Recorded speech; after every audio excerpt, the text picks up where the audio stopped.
Welcome to our seminar series called Critical Histories of Criminology, Stories of the Seven Continents. It's part of a number of events celebrating the 70th anniversary of our institute, the Department of Criminology and Sociology of Law. We call this particular series Critical Histories of Criminology, not only because they may be placed in the spectrum of critical criminology, but because they are critical, they're important. We need to listen to them to understand what criminology is and what it can be. The history of criminology is most often confused with the history of criminology in the global north, the tale of Western Europe and North America at the center. Their story is multifaceted, but it also is shaped by their location on the globe and in the history of mainstream academia. This well-known story tends to make us forget alternative accounts of the discipline, which puts places like Africa and Asia, Australasia, and Latin America to the periphery of the criminological narrative. So the global north tends to be the norm, and most other locations are exotic or the exception. And we often conflate criminology's hegemonic story with its history. So we talk history, we talk story, and thereby we easily discard alternative histories and stories that deserve to be told. Histories focus on events and circumstances and power relations. They strive for objective accounts even when it's difficult or if not impossible to give those. Stories with their imaginative power are social fictions that open up the possibility of speculations and dreams and visions and hauntings. Believing in them makes people follow common ideas and rules and practices, and it allows humans to cooperate in large numbers, as Yuval Harari reminds us. But stories can also produce and sustain skewed and harmful narratives and visions that legitimize oppression and exploitation. Stories shape history, and history shapes stories. The seminar series, Critical Histories of Criminology, wants to challenge these mainstream stories and unearth criminology's histories and tell alternative stories. The series attempts to defamiliarize criminology's hegemonic stories so that we can look at its histories from fresh perspectives and gain new insight. So the seminar series does do so by giving all continents space and positionings. It wants to readjust orders and dimensions. It wants to represent them in their real proportions geographically, but also when it comes to their role in criminology and the contributions to the discipline. We're not alone in telling alternative stories of the discipline. The critical work of excavating a more representative history of criminology and making space for alternative stories has begun. And we're pleased that the voices from all continents are here to tell these stories. We've listened to Africa, to Latin America, but also the Anglophone North, the US, and the UK. We will now listen to Oceania, and Asia.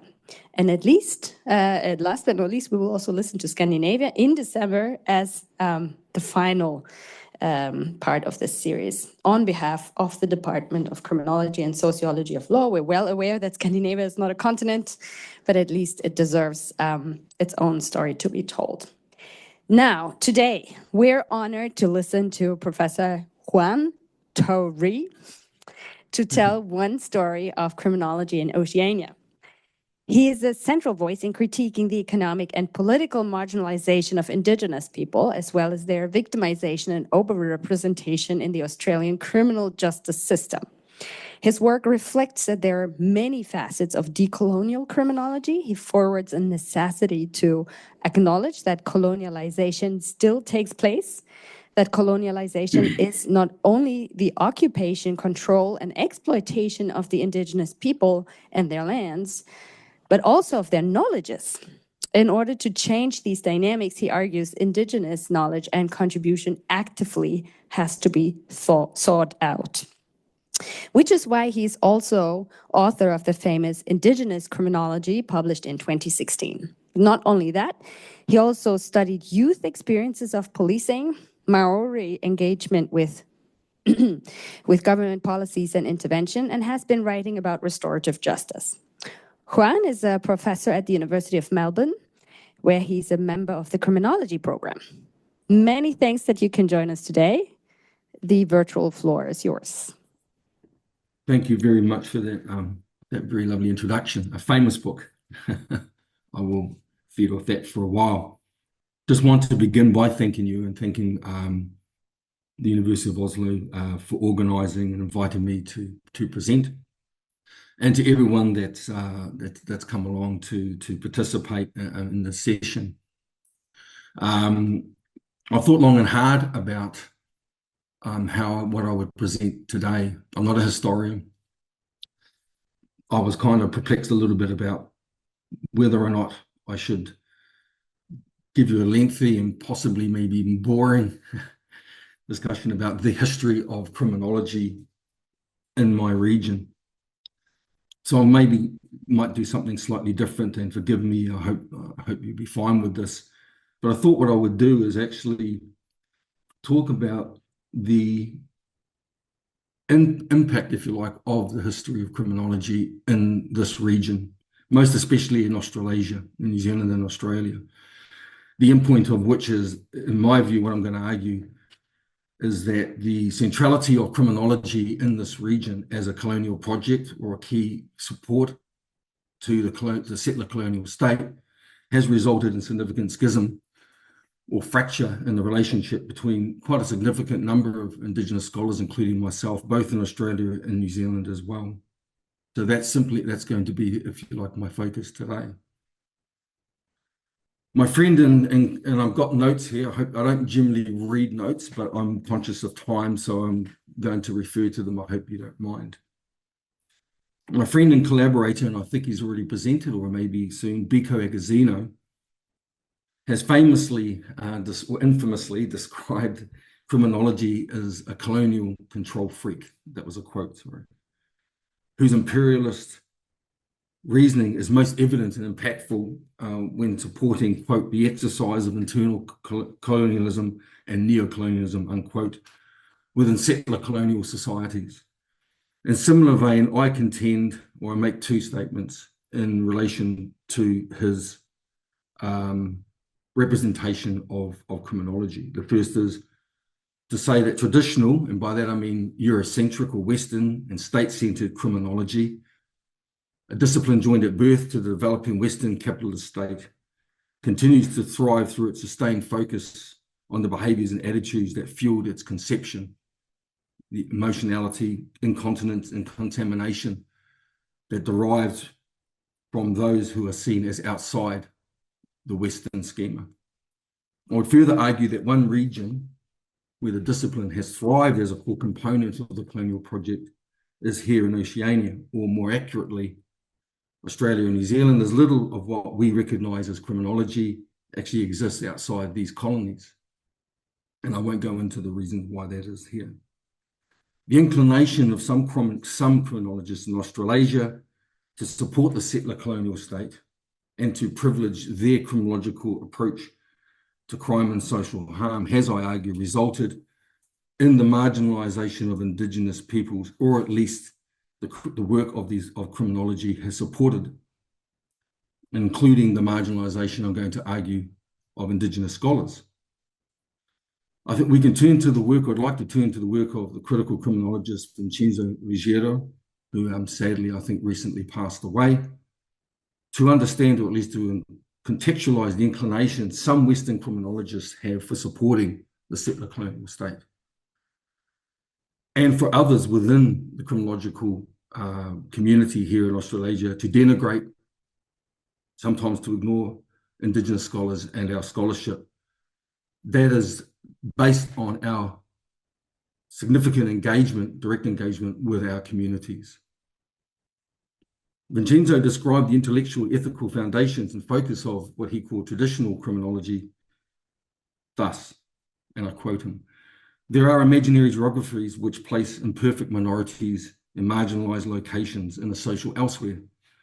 These locations consist of protected zones which ensure the reproduction of those who inhabit them, who are separated from the majorities living outside. These geographies of exclusion associate elsewhere with that which is contaminated, filthy, offensive to morality and olfaction." Vincenzo also contended that traditional criminology, quote, makes filth, sewers, and excrement, and brief, that inferno delimited by imaginary geographies, its main terrain of analysis and development, unquote. And so there are specific communities and groups of individuals, as they are here in Australasia, who continue to be plagued with the privileged gaze of criminology and criminologists. We are the folk devils of social and criminal justice policy. We are those living in this thing that he called the social elsewhere, who supposedly threaten to pollute society with our immorality, our exuberant emotionality, and most especially for Indigenous people, our so-called primitive culture and violent culture. These continuously reconstituted and regurgitated contemporary folk devils often include, of course, the usual suspects: the unemployed, the indigent, travellers, religious fundamentalists or extremists of all faiths, but especially non-Christian, working class youth, and of course, ethnic minorities. In the colonial context of Australasia, Indigenous and elsewhere, Indigenous peoples have long been considered criminogenic and high-risk problem populations, much in need of surveillance and control, to which criminology in Australasia has bent or lent a significant weight of intellectual endeavour. What has been evident to the Indigenous scholar community within criminology that I belong to, and I think the wider social sciences for decades now, is that mainstream criminological demonisation of specific individuals and community extends beyond the bifurcated focus on offenders and victims to the marginalisation and at times the demonisation of Indigenous scholars and our critical non-Indigenous allies.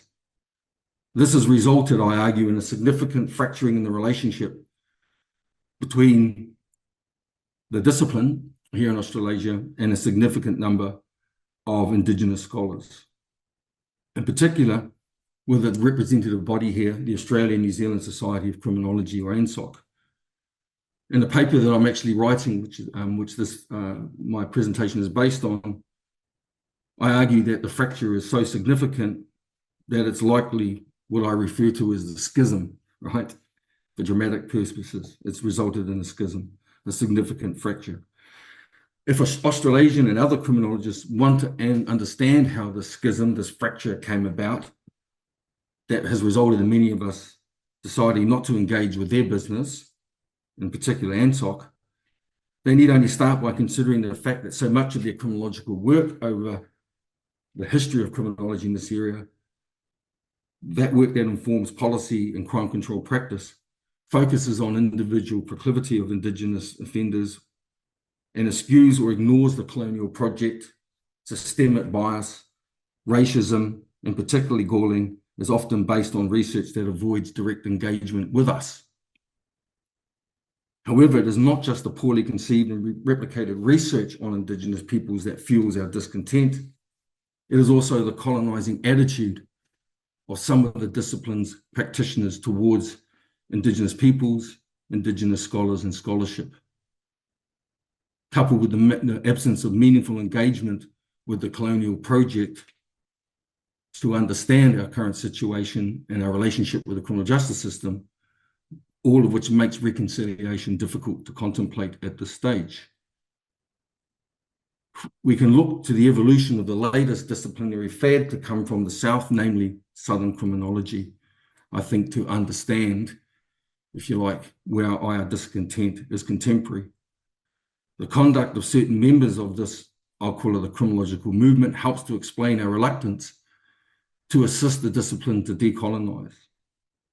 And the position held by many Indigenous criminologists that at present we see little evidence of its ability to do so, that is, decolonize meaningfully. And that's an issue that I'll provide the focus of the last section of my presentation. And I now want to talk about the schism, this fracture, a little bit more. And the subheading for that part in my paper is A History of Neglect, Marginalisation and Criminalisation. The reason for the divide, the schism, results from a range of issues, some of which I've already spoken about, so I'll just go over them briefly again. Includes very different approaches to defining, analysing, and responding to criminal conduct and to victimisation. A preference amongst administrative and authoritarian criminologists in this region for employing non-engaging research methodologies for research on rather than with Indigenous peoples, problematic peer review protocols that are followed in some Australian criminology journals, leading to publications that inaccurately misrepresent the lived experiences of Indigenous and other peoples of colour living in this region. Another cause of conflict is the direct support many non-Indigenous criminologists provide to settler colonial state institutions and actors, supporting their criminalisation and marginalisation of Indigenous peoples.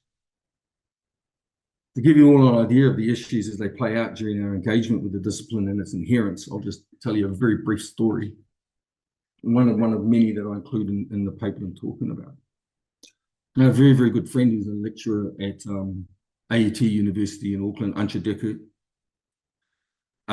She was going to her first ANSOC conference, which is held in a city called Geelong, not far from where I live here, in the mid-2010s. It was her first one, her first conference. She was very excited. I wasn't, for her, for reasons that will become obvious to you. She rang me and said, there's two streams focused on Indigenous issues. I'm so excited. I'd already seen the program and I thought, I don't think you're going to be particularly happy. After these two sessions, she wrote me a whole stream of texts, stunned. One of the things that she said was, there were no Indigenous scholars presenting. And that was understandable. I'll explain why in a moment. But what made the situation intolerable for her was it became obvious to her that few, if any, of the non-Indigenous criminologists had bothered to engage or speak directly with Indigenous peoples during their research, and yet were taking their research out into speculation about the Indigenous life experience. And she saw this as unethical. Now, the situation came as no surprise to me. I had attended a number of ANSOC conferences between 1997 and the mid-2010, And on all occasions bar one, I was the only Indigenous scholar present and the only one to undertake what my friend and colleague Ancha calls engaging methodologies. As an Indigenous scholar from New Zealand, the absence of Aboriginal and Torres Strait Island scholars and other Māori scholars at these conferences and on panels was noticeable and concerning during this time. And as I explained to Ancha now, it has to be acknowledged that during this period, the mid to late 90s and the mid 2010s, the lack of Indigenous scholars could be explained in part by the fact that few of us were working in the discipline at that time. What was not easy to explain away was the fact that few of the white scholars presenting at the conferences I attended had not engaged directly with Indigenous peoples in any meaningful way during their research process. And why was this problematic? Because the absence of Indigenous voice and experience about crime, social harm, about policing, etc., made many of their findings speculative at best, devoid of cultural, social, and historical context.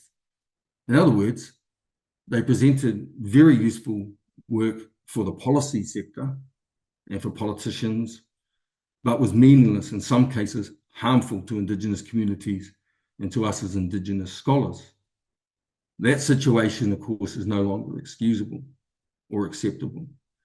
In the 27 years or so since on my first experience of this conference, the Indigenous scholar group in Australasia, especially in Australia, those of us who engage with criminological issues important to our communities, has grown substantially.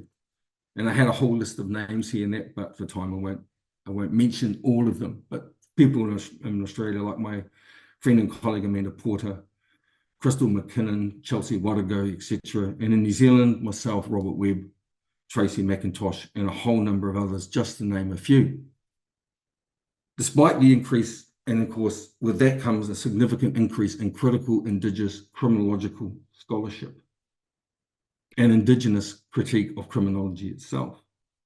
But despite that, and the fact that we have aired our issues with the discipline and with ANSOC on numerous occasions and through a range of processes, non-Indigenous scholars and mainstream journals in Australia continue to disregard or dismiss the value of Indigenous knowledge, often misrepresent our research, and especially our critique of mainstream criminology. I'll talk about that a bit more later.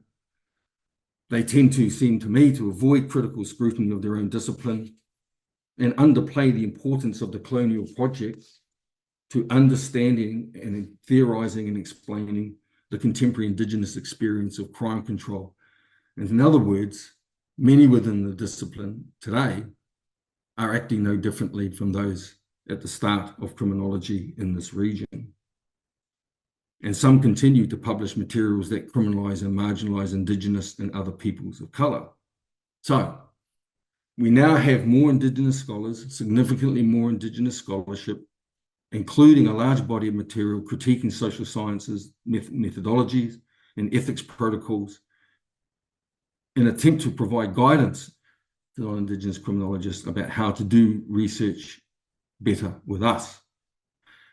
And still the poor work continues to be published, as does the marginalization of us and the support that is provided to the criminalizing and marginalizing activities of police and other criminal justice actors.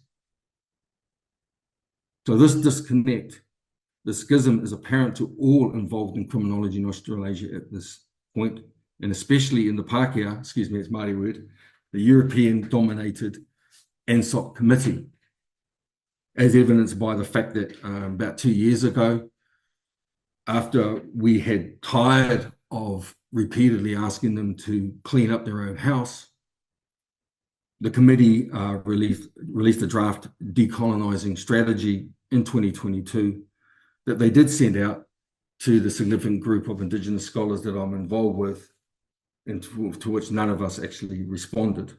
I'll talk about that in a moment as to why we didn't either. In a chapter I wrote, published in 2017, and I think it was the Handbook of Australia-New Zealand Criminology, I think it was called, where I spoke about the state of relations between Australasian criminology and Indigenous peoples and scholars. So you can see I've been thinking about this for quite a while. I contemplated whether the discipline had anything of value to offer us. And by us, I mean not just the scholars, but also our communities. Or whether the time had come for us to walk away from a tent that a good friend of mine, who remained nameless, referred to as, quote, a tent reeking of the stench of condescending colonialism, unquote. In that work, I made two claims that I believe remain germane to the current state of the relationship between criminology and many Indigenous scholars and Indigenous communities in this region. And they are as follows, and I quote myself. Unless, this is what I said in 2017, unless Australasian criminology can divorce itself from its authoritarian colonial history, then it has little to offer the Indigenous Academy or Indigenous peoples. And sadly, given the repetitiveness of the disrespectful behaviours of the members of the Academy denying other Indigenous scholars have experienced over recent years, it is apparent that the wider discipline is not our friend, nor is it ever likely to be. So I am pessimistic. That won't surprise any of you, I'm sure, to hear me say that. I am rapidly coming to the conclusion that it might be better for us to walk away and set up our own tent. And that's actually what's actually occurring right at this time, at this point in the history of criminology here. Sadly, the conduct of some Australasian criminologists since that I published that work has simply strengthened my belief in the accuracy of these statements. And I'll just give you a number of issues that have arisen during that time, which shows the repetitive nature, okay, of the disengaging nature of many criminologists here towards Indigenous peoples and scholarship and our issues that we have. One is continued publication of problematic research at ANSOC's journal, the Journal of Criminology. One in particular, I think a few years ago, that caused consternation was actually, in fact, not about us, but about Sudanese youth crime in Melbourne. Highly problematic, again, made some assumptions about Sudanese youth culture without actually directly engaging with them. And this was exposed brilliantly by Amanda Porter and other Indigenous colleagues in their 2022 article titled Racial Profiling, Australian Criminology and the Creation of Statistical Facts, a response to Shepherd and Spivak that was published in Decolonisation of Criminology and Justice. And I should say that I'm one of the editors of that journal. Second issue, personalized responses, especially via email and social media, from non-Indigenous criminologists to this and other similar critiques that we have made. One of them resulting in formal complaint about Indigenous scholars to the employers because they dared to critique certain criminologists here from the Southern Criminology School and critiquing their support for criminalising policies such as the importation of all-women police stations into Australia and the extension of the use of coercive control legislation and strategies, all the while ignoring Indigenous concerns for these initiatives and without actually doing research in the Australian context in any meaningful way or with Indigenous peoples here about some of the massive problems that would come from these types of initiatives.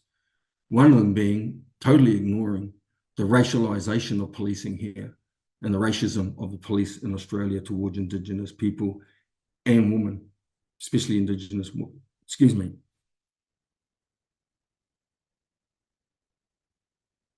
And thirdly, a lack of any formal responses from ANSOC and its members to problematic conduct by its members, towards Indigenous peoples and scholars. These are just a few issues of the many that have arisen over the past 2 decades. But perhaps one of the most troubling issues for us as Indigenous scholars, one that is tied directly to these issues that I've just outlined, is the evolution which has come from within Australian criminology of this movement that we now call Southern Criminology.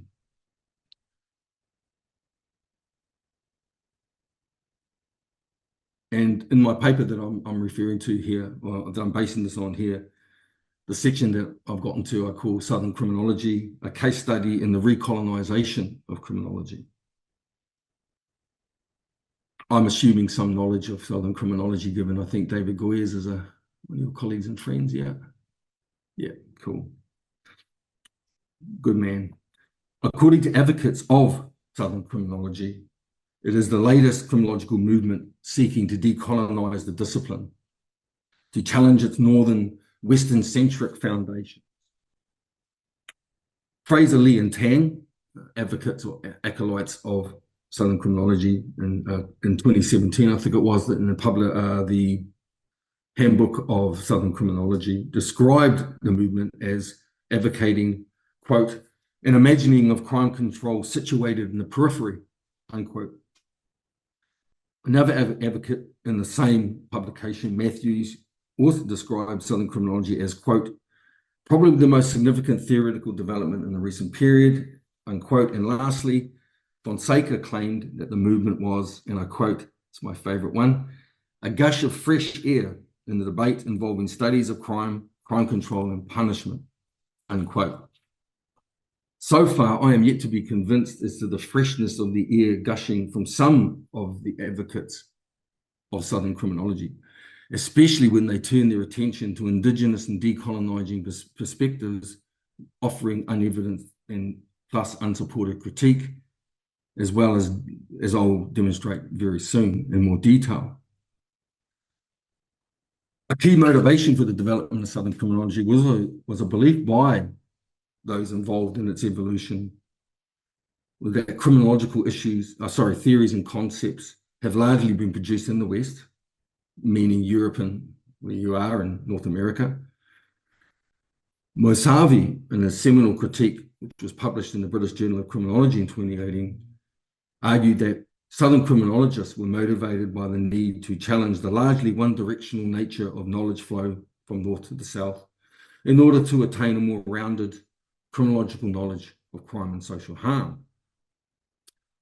During the evolutionary phase of Southern criminology, key writers were actually at pains to underline what I call the emancipatory ethos of this approach, this criminology, typified by statements by your very own David Goyers, who I'm quoting now, who said, rather than creating divisions, Southern criminology seek to build epistemological bridges based on the premise that an important form of decolonial action is achieved by affecting and transforming the contents of Western science through the use of knowledge, realities, and cosmologies of the South, to which we belong, of course, here in the South.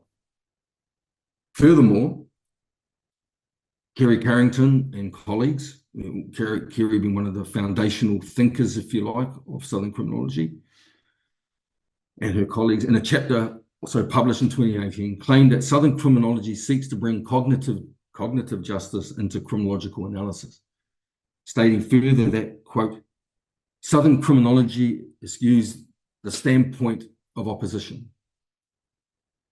Our purpose is not to add another school to the growing catalogue of new criminologies, which that's really interesting because it definitely is, but rather we wish to promote a series of projects of retrieval, which might serve to, and this is the important part of this quote, and you'll see why in a moment, serves to bridge global divides, enlarge understanding, and foster intercultural dialogues and epistemologies. So far as an Indigenous scholar, I think this is interesting. This could be something that we could connect with and that we could support and vice versa. Carrington and her colleagues have also consistently positioned their criminological movement as a decolonizing project. For example, in her reconstituted statement of intent on the approach, which was published in the British Journal of Criminology blog, not the journal, the blog, in 2021, hopefully some of you have read it, she claimed that, quote, as an empirical project, epistemologies of the South seek to cultivate knowledges of and from the periphery that have been relatively invisible or marginalized, unquote. And one would expect that that would include Indigenous criminology, counter-colonial criminology, post-colonial criminology, etc. She also said, and I quote again, one of the emphases is to reinsert the historical legacies of colonialism back into analysis of contemporary crime and justice, unquote. Now, any attempt by Southern criminologists to prioritize the experiences of the marginalized and silenced voices, as they claim, as you can imagine, is likely to be welcomed by Indigenous scholars and indeed Indigenous communities. However, to date, we as the Indigenous scholar group have seen little action emanating from Southern criminology in Australasia that adequately reflects the rhetoric of its founders, such as Carrington. For example, in their critique of Carrington's 2021 statement, Thalia Anthony, Harry Blagg, Ancha Deckert, and Robert Webb responded by pointing out that in contradiction to building bridges and opening the way for different criminologies, Carrington makes scant references to Indigenous scholars in her blog. And indeed, if you go back to the foundational argument that she and others published in the British Journal of Criminology in 2016, when they set the, if you like, the parameters of this new criminology, there were no reference at all to Indigenous scholarship. And most interestingly, of the own jurisdiction that most of those writers, not all of them, were living in Australia, despite the fact that at that point, there was a significant group, enough scholarship there for them to refer to include our voices. I would argue that this is highly indicative of an approach focused on ensuring cognitive justice prevails in contemporary criminology, because according to my collaborator, Chris Kineen, in the Handbook of Southern Criminology, he stated, quote, to achieve cognitive justice entails understanding and application of differing epistemological positions. A failure to do so simply reinscribes the epistemic violence of colonial rule, unquote. Chris then also warns that, quote, if Southern criminology fails to seriously consider epistemologies of the South and their differing and sometimes incommensurate ontologies, it will simply recenter Eurocentric criminological knowledge. As an Indigenous scholar, one could take the claims of senior members of this movement, such as Carrington and others, more seriously if they were not consistently ignoring our scholarship and making unevidenced claims about critical Indigenous and other similar chronological approaches. Mosavi, in that 2018 critique of Southern criminology, for example, points out that Southern criminology at that time, and I would argue today the situation is the same here in Australasia, points out that Southern criminologists have offered no meaningful evidence reflection on whether the decolonization of criminology is possible, given the discipline's Western origins and its long, and this is my words, not his, parasitic and criminalizing relationship with the colonial state. I add to his argument by pointing out that members of the movement appear to be reluctant to analyze the colonial foundations of their own criminology, especially the Australian cohort, apart from Chris Kineen, who I think we should consider a peripheral member of the movement. I was going to try not to side my track in because I like to tell stories. It's just our way, but I can't help it. Chris, I hopefully who listens to this. Chris, if you're listening, mate, you know I love you. I don't mean disrespect. When Kerry Carrington and Russell Hogg and the rest of them and Maximus Ozo, all the the leading sort of founders of Southern Crim were putting together the handbook, I get a phone call from Chris, and he was a bit troubled. And he said to me, I got a bit of a problem, I think moral and ethical. So what is it? He said, I've been asked by them to write the chapter on Indigenous criminology. Now, remember, him and I had actually just finished, published the Indigenous criminology together. And I said, what's your problem? And he goes, well, I'm not Indigenous and I feel uncomfortable. And what should I do? And I said, well, firstly, they should have come to the Indigenous criminology cohort. There's a number of us, but they probably know that a lot of us would have said no. And I persuaded him to write it because I trusted him as someone with 30 years. He clearly was an ally, and I had worked with him on our book, and I trusted him. But I'll put that forward as like something, again, here we are in 2016 or whatever it was, 17, when they were doing this. There are already a growing group of Indigenous scholars, many of us with long then histories, if you like, of publishing that were ignored. I am glad when Chris wrote it because he did a wonderful job. But my point is that why would you go to a white scholar when you have a whole group of Indigenous scholars to do this work?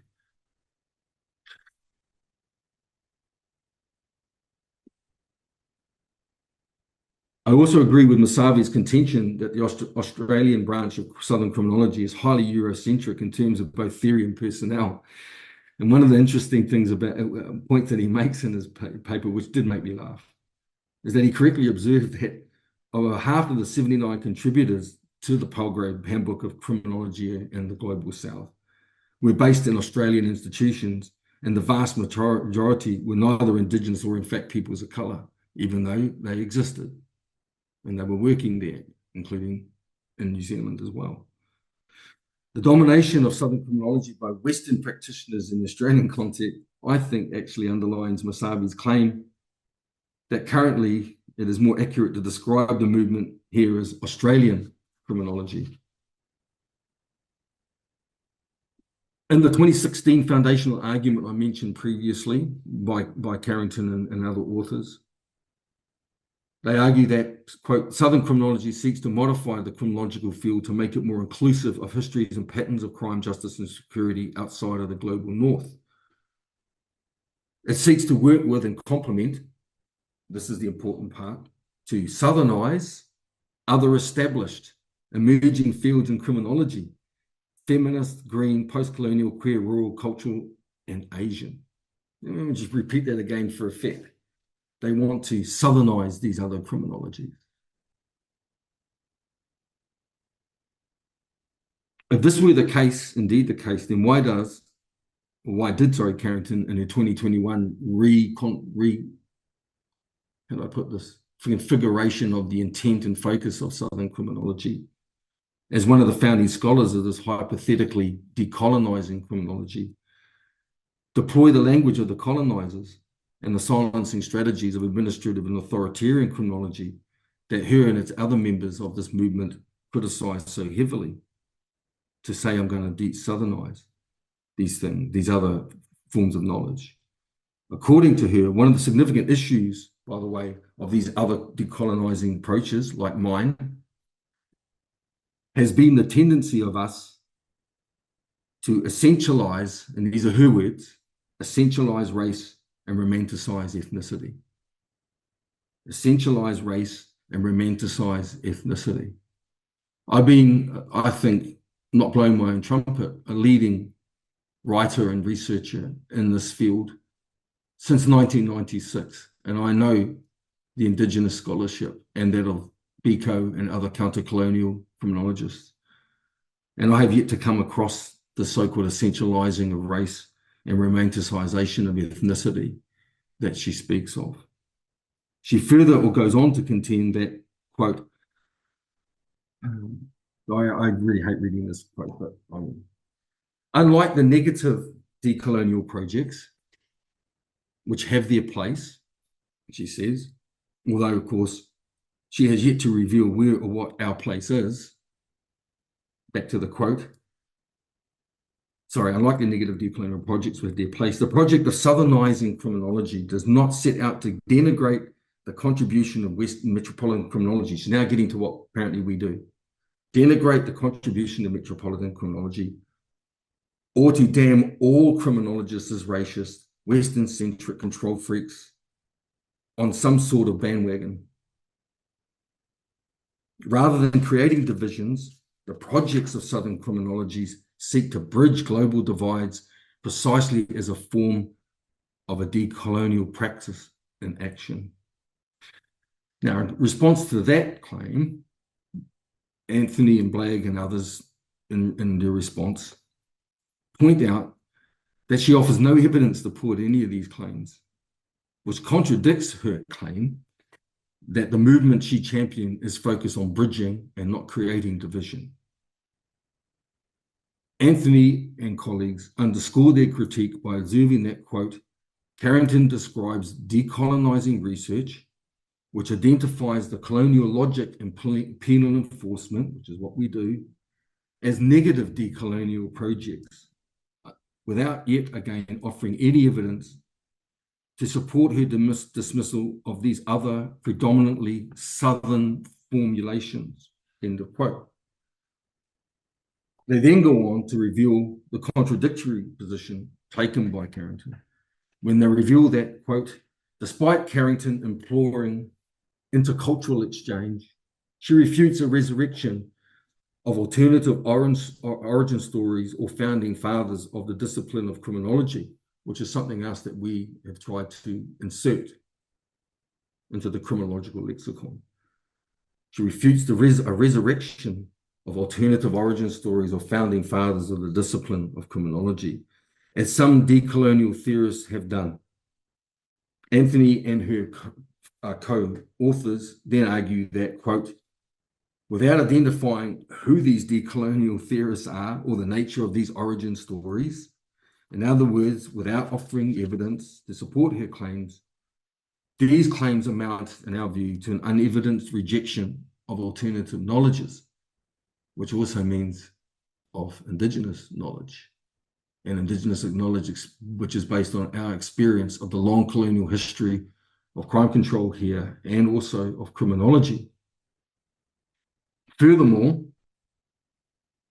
the phrasing utilized by the movement's adherents, to southernize, I find that weird, leads one such as I, an Indigenous scholar, to ask if they are seeking to southernize or colonize, or at the very least silence other potentially competing criminologies in this newly forming decolonial project that has been occurring with a pace in criminology over, I think, the last 7 or 8 years.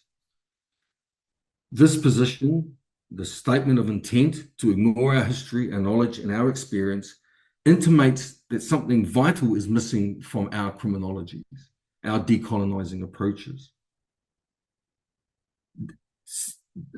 Stated while failing to clarify exactly what it, i.e. the issue or problem is, without evidencing that what they, the Southern criminology cohort, offer is better or more empowering for Indigenous people than our work and than our knowledge, our criminological knowledge. And so we recoil when Southern criminologists employ language reminiscent of the violent rhetoric and ideology of the colonial project. And as Mark Brown said in the 2018 chapter in the Southern Criminology Handbook, call for, quote, the periphery to invade the center, unquote. The periphery to invade the center. Where do we begin to explain, how do we explain the conduct of the Australian Southern Criminology contingent that I've outlined and discussed here? And especially the dismissive attitude towards the work of Indigenous criminologists and our non-Indigenous allies. And I'm purely speculating here. Perhaps the answer lies in adherence of this movement, Southern Criminology, wanting to feel relevant to the wider criminological enterprise. Masavi identified one of the most urgent matters Southern criminologists need to address is whether Australia should indeed be considered part of this thing they call the Global South. Mark Brown, again, in the same article that I quoted from before, has also identified this as an issue, stating that, quote, Southern criminology faces its own existential question, what makes you Southern, unquote. And this question, of course, divides opinion even amongst practitioners of Southern criminology. Some believe that Australia is, as Donnemeyer once said, as Donnemeyer reveals, is one of the selected enclaves of the symbolic north located south of the equator. So he's kind of challenging that perception or that representation of Australia. While others emulate Raewyn Connell's view that Australia, or namely its intellectual endeavours, is marginalised in similar ways to other Global South countries. The picture painted by leading scholars of Southern criminology of the hardships faced by predominantly white middle class and therefore comparatively privileged criminologists residing down under is hyperbole, in my view. Yeah, we have to accept Australian scholarships may sometimes be ignored by those United States, United Kingdom, Western Europe, as we sometimes ignore theirs. And Australia's geographic location may make it harder for Australian scholars to participate in international academic events, although less so today, given that many conferences employ online technologies. However, Australia is still a country that is comparatively developed, wealthy, stable, as is New Zealand, autonomous and privileged, as are most of its criminologists. And so suggesting that Australia is part of the Global South in terms of epistemological neglect is highly problematic. At best, Australia may be part of what Medina in 2011 referred to as the semi-periphery. However, can the adherents of Southern criminology evidence their argument that the knowledge of Western criminologists in the region, like themselves, share the same hardships, have faced the bigotry, racism, their knowledge silenced and ignored, as has been experienced by Indigenous communities and Indigenous scholars like myself for many decades? I would argue not. My last statement, because I know I'm getting short on time. It has been argued by scholars such as Santos in 2014 that a defining characteristic of epistemologies of the South is that they are born in struggle. And that's a position that's been expounded on by leading architects of Southern criminology, born in struggle. And yet in her 2021 reaffirmation of the purpose and focus of Southern criminology, Carrington offers the type of unsupported claims that other criminologies I discussed previously. These other criminologies, most notably, Indigenous criminology and counter-colonial criminology, amongst others, were born of the struggles of Indigenous and other peoples of colour living amid the colonial project. In other words, as a significant figure in the movement, Carrington's attitude towards other criminologies replicates many of the fundamental drivers of the schism that currently exists between the discipline more broadly and Indigenous scholars across Australasia. And I'm talking here about the misrepresentation of our critique of criminology and colonialist attitudes towards Indigenous knowledge systems. And that's the end of my presentation.